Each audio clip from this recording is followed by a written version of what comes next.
These were the scenes on September the 1st when thousands of you were busting to collect your brand new V-Reg. Midnight or not, you just had to have them, didn't you? Well, I'm sorry, very sorry. But then, you weren't to know, were you? Salesman's certainly not going to tell you. Still, never mind. Always next year, eh? You see, you'll have shelled out on average £3,000 more than your opposite in Europe. So if, as the pundits predict, 400,000 UK motorists buy a V-Reg car this September, they'll have been overcharged to the tune of £1 billion. It's called the Great British Rip-Off. But if as yet you haven't allowed yourself to be ripped off, listen up.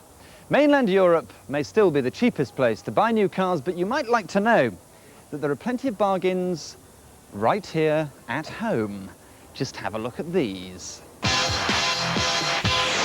Check this out. Ford Puma, 1.7, fully loaded, just 15 miles, save 2,500. Citroën Zara VTS Coupe, 24 miles, save 5,000. But you ask, this is daft, this is balmy, no way to run a business. How can such a thing be?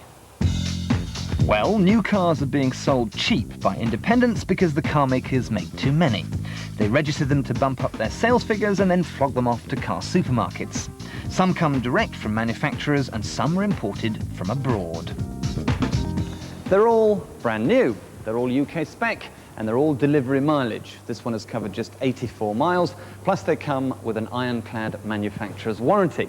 So, if you were to buy this BMW M3 Coupe, not the prettiest car in the world, but devastatingly quick, you would be saving near enough £7,000. And that's why places like this sell 300 cars a week. Well, initially we actually went down there to a Renault dealer in Hull and had a look to see what they had on offer. And really the next day we had a look in the paper and couldn't believe what we found, the actual reduction in prices by coming down here. Well, Dominic, congratulations, because somebody else has just paid your first year's depreciation. Well Thanks done. very much, thank you. Just under £2,000. From the time I saw the advert in the newspaper, then checked the prices on their internet site, and then follow-up phone calls, including the trade-in. It was absolutely back-to-back fantastic all the way. So they took a part exchange as well? Yes, they did. They made it very easy. And how much cheaper was it? About £3,500. £3,500. That's a big lump of money. Would you buy a new car from a conventional dealer ever again? No, I don't think I would, until they come in line with European prices. For a little bit of effort, the savings are there to be had. Like £5,000 on this Ford Mondeo GLX, or a solid £2,000 on this new-shaped Renault Clio 1.2 RN. How about £3,000 on this Alfa 156 Twin Spark, and you'd beat the waiting list. What about trousering £3,500 on this zero-mileage BMW M3? But best of all, look at this, a Nissan Patrol at a thumping £8,000 less than list. But car supermarkets like this are an endangered species. They can't carry on forever because the market is in complete chaos and the motor moguls have to do something. As I speak, they're having meetings and drawing up plans, but some of them have been reducing their prices sneakily already. Like some Rover 200s, they have tumbled in price by as much as 25% over the last 12 months.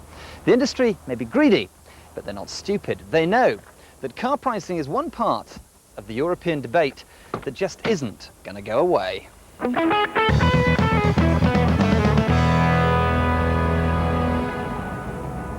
5 years ago, if I told you that in a basic hatchback you'd get aircon, satellite navigation, cruise and traction control, you'd have thought I was off my face.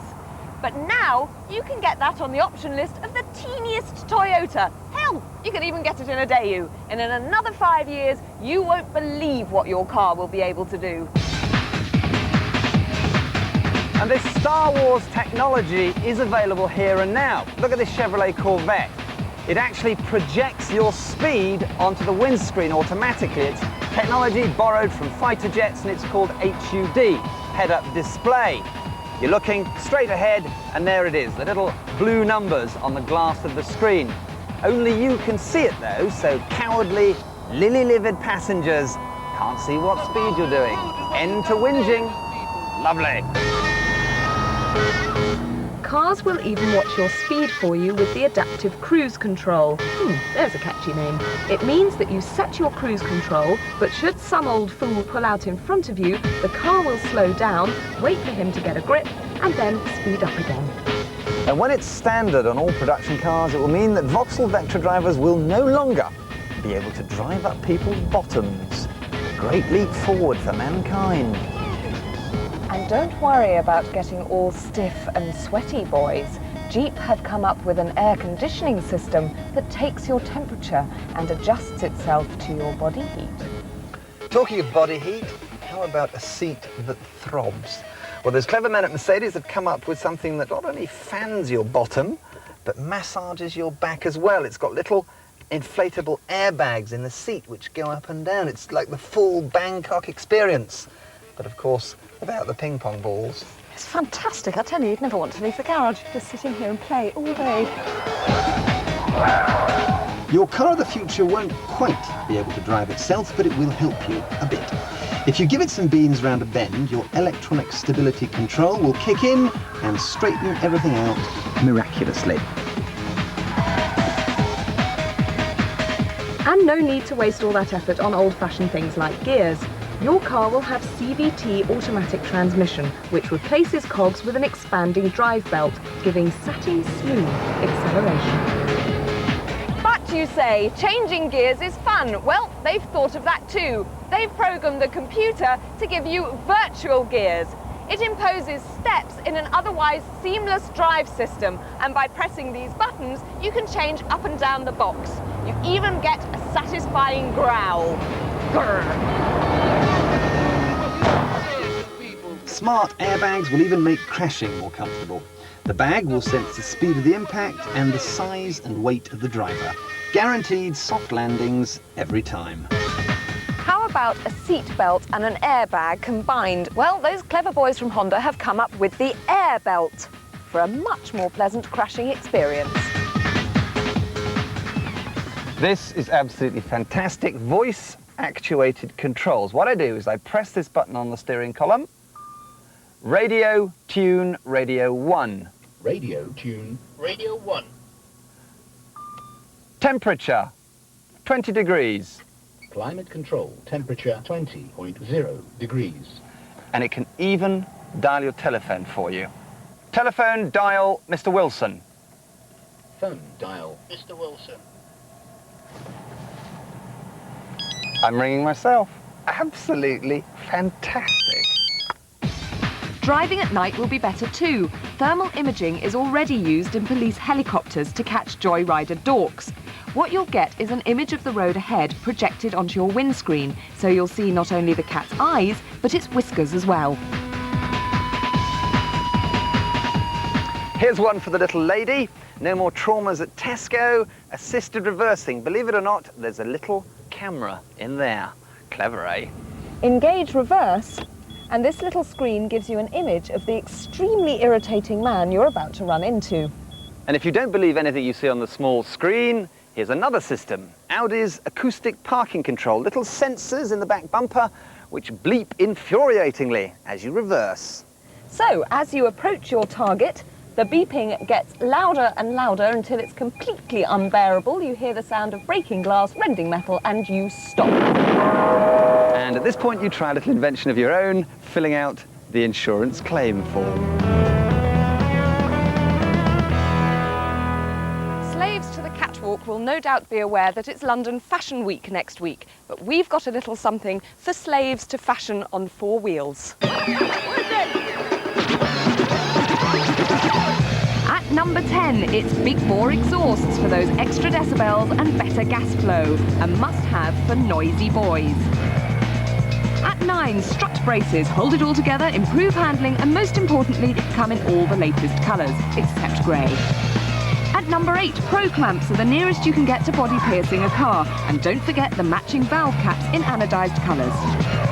At number 7, you can't miss these white dials. Like white socks, like them or loathe them, they're a must-have on your dashboard this autumn. Next in, at number 6, the latest tones in steering wheels and gear knobs. Check out that yellow. Rolling in at 5, alloy wheels, the boy racer equivalent of a Boss suit, lets them know just how flash you really are. A non-mover at number 4, brake conversions. They let you screech to a halt in double quick time at the sight of a well-dressed babe. At 3, the lowering spring kits, one for the posers. They let your car sweep the floor closer than a pair of flares. And at 2, the induction kit, pure sex under the bonnet and ribbed for added performance. And finally, at number 1, it's dump valves. Yes, the sheepskin waistcoat of car fashion this season might make your Fiesta sound like it's sucking through its teeth, but they'll definitely hear you coming.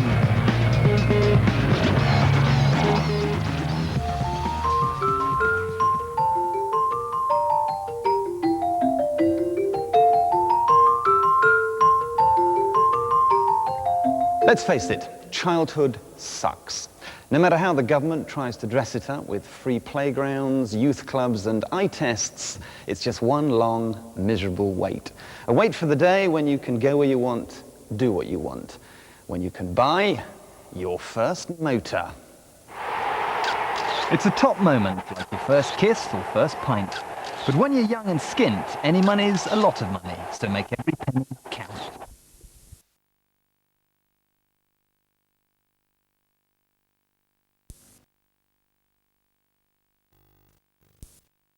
Rule number 1, be sensible. Sure, you fancy a totty puller, a posing pouch on wheels, but you haven't got the wedge. Get real, keep your head on. The wicked delights of adulthood will wait till later. Unless, of course, your dad is Richard Branson.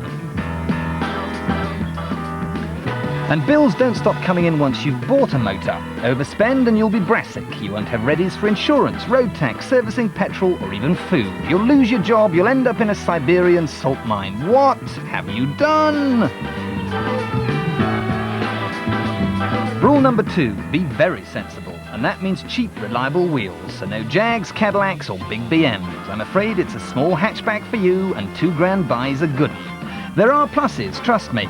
Like mending it yourself using the simplest of tools. And don't forget, small engines mean piffling insurance bills, leaving cash in hand for other, more important things. And while we're on the subject of insurance, get a quote before you buy. That way there won't be any nasty surprises later. Rule number 3, reading matters. £2 means the private ads. Auto Trader and Exchange and Mart, plus local and free papers. Buy them early. Stonking deals don't hang about. And when you're responding to a private ad, always say, I've rung about the car. Don't mention the make or model. That way, if it's a trader pretending to be a private seller, you'll catch him out. He'll say, which one? And never, ever agree to meet halfway in lay-bys or car parks. It's good to know where the seller lives. That way you'll be able to trace him if it all goes horribly wrong. Rule number 4, size up the seller. Rough cars and rough people go together, and crooks sell crooked cars. A man of the cloth who's owned it from new isn't going to lift your leg. But deal with pinheads like these and chances are the car's going to be as dire as they're dancing. And watch out for the sow's ear dressed up as a silk purse. Big wheels and body kits do not a good car make. They don't make it worth any more either. Focus instead on the fundamentals. Like checking its past. 30 quid tells you if it's been crashed, stolen, clocked, or owes money to the pound of flesh finance company. The AA or HPI guarantee their findings, so if they're wrong, you get the price of the car back. Rule number 5, eyeing her up. £2 cars have seen a bit of action, so keep your senses peeled. Dodgy fit on doors and bonnets means it's had a whack. Clods of filler and blind man welding give the game away. Clumsy paint overspray on window rubbers and door handles means a cheap jack repair. And if it's got more than one key, the locks have been changed. It could be stolen. Walk away and find another. White gunk on the oil filler cap means the head gasket's shot. And if it's a heavy smoker puffing out a thick blue fog, the engine's well and truly kippered. And motors that have done a million have shiny steering wheels and worn smooth gear knobs. Rule number 6, look at the papers. Lots of old MOTs, servicing invoices and a fully stamped service book means you're buying a prince among motors. But by far and away the most important piece of paperwork is this. The Holy Grail, the V5 or registration document. Never, ever buy a car without one of these, And don't just look at it, read it. Rule number 7, holding the folding. Always bid with your boots on. Never pay the full asking price and negotiate hard. Cash is king, so flashing a fat wad will bully the price down and bag you the bargain of the century. Rule number 8, don't get cocky. Celebrate too long and you'll forget that ancient motors also have ancient security. Fit an immobiliser and alarm double quick, or you could find your new car changes hands rather faster than you'd like. And last but not least, a bit of DIY maintenance is going to make those bills hurt a lot less. Hammer. You'll need a workshop manual and bits from scrapyards. Scissors. You say that's the end of my full service history, but who cares? At this level, it doesn't really matter. Duster. The most important thing is to keep yourself rolling and street legal. Chisel. Then you'll be ready for another major milestone in your life, your second car. Saw.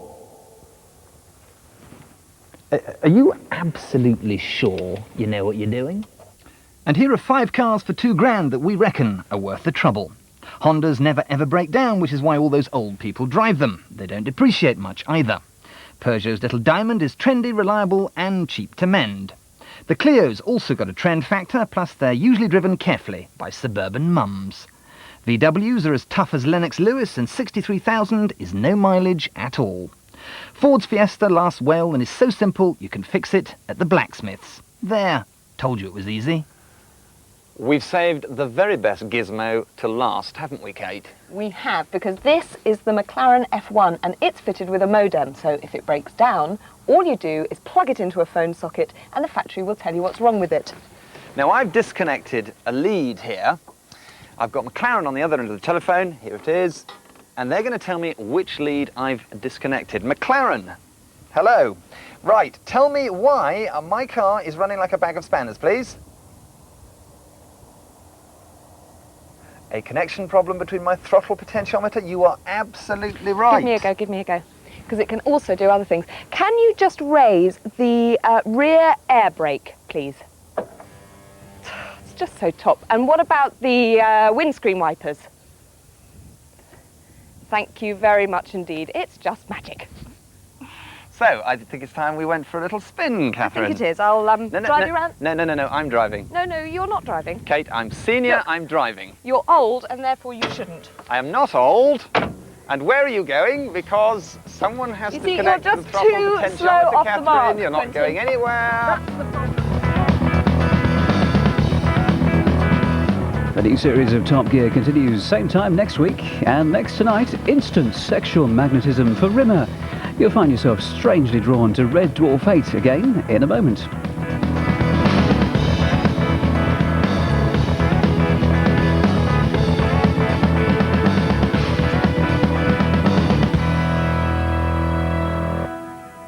And a range of high-performance cars are put to the test in the October issue of BBC Top Gear magazine.